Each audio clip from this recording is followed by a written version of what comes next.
The night shift at the old Riverside Hotel was always quiet. Too quiet for Daniel Carter.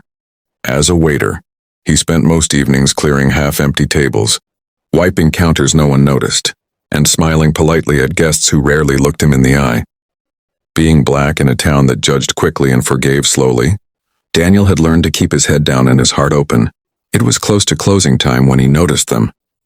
Two children stood near the entrance, barely taller than the coat rack. Their clothes were worn, their shoes mismatched, and their eyes, those eyes, were hollow with hunger. The girl clutched her younger brother's hand as if letting go meant losing the world. Daniel glanced toward the manager's office. Strict rules. No loitering. No handouts. He knew the consequences. Still, he approached them gently. "You okay?" he asked softly. The girl shook her head. We're hungry, sir." Daniel felt something tighten in his chest. He remembered nights from his own childhood when hunger felt louder than fear. Without another word, he led them to a corner table near the kitchen, out of sight. "I'll be right back," he whispered. He paid for 2 plates with his own tips, fried chicken, mashed potatoes, warm bread. When he returned, the children stared as if he'd placed treasure before them. They ate slowly at first, then faster, tears slipping down their cheeks. "Thank you," the boy murmured, mouth full. "We haven't eaten all day." Daniel smiled, though his eyes burned. "What about your parents?" The girl hesitated. "They're gone. We don't know where to go." Daniel packed extra food into napkins, slipped them some water, and wrapped his jacket around the boy's shoulders before walking them to the door. Before leaving, the girl looked back. "What's your name?" "Daniel." She nodded seriously. "I'll remember you." Years passed.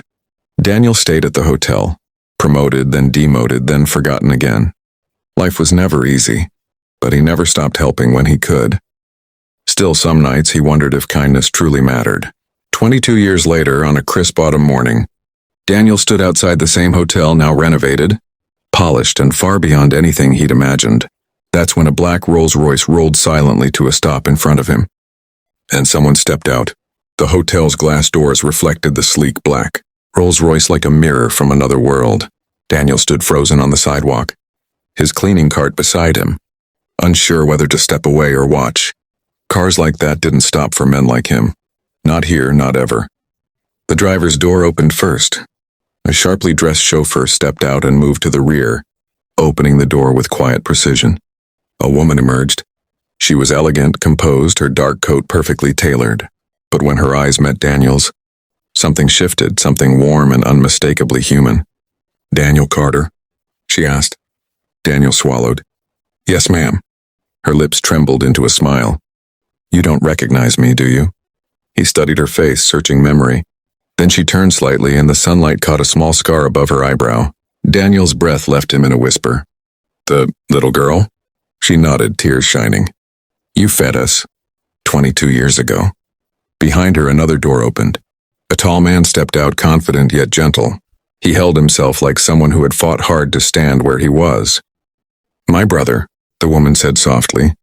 "The boy you gave your jacket to." Daniel's knees nearly buckled. "We never forgot," the man said. "Not a single day." They invited Daniel inside, not to work, but to sit. The hotel staff stared as the man who had mopped floors for decades was led to the private lounge. Coffee was poured. Time slowed. The woman explained everything. After that night, a social worker had noticed them. A long-lost aunt in Europe had been found. Education followed. Opportunity followed. Then business, investments, success. "We own this hotel now," she said gently. Daniel laughed once, breathless. "You're joking." She shook her head. "Today was the reopening. We came for you first." They slid an envelope across the table. Inside was a check with more zeros than Daniel had ever seen, and a contract. "We want you as director of community outreach," the man said. "Your kindness built us. Let it build others." Daniel covered his face, shoulders shaking. He had once bought 2 plates of food with tip money, and now the past had returned. To change his future, Daniel sat quietly in the private lounge long after the siblings finished speaking. The contract lay open on the table, the numbers blurring through his tears. For a man who had spent his life surviving one shift at a time, this felt unreal, like a dream that could shatter if he breathed too hard. I don't know if I deserve this, Daniel finally said. The woman leaned forward, her voice steady. You didn't save us with money. You saved us with dignity. That's why this matters.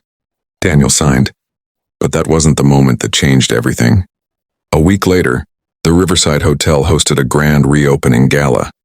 Crystal chandeliers glowed. Guests in fine suits and dresses filled the ballroom. The siblings stood on stage as owners, applause echoing off marble walls. Then the woman raised her hand. There is someone we must honor tonight. The lights dimmed. A photo appeared on the screen behind them. Grainy, old, unmistakable. 2 children at a corner table. A waiter placing food in front of them. The room fell silent. That man taught us what wealth really is, she said. Because of him, we survived. Because of him, we give back. Daniel was invited on stage.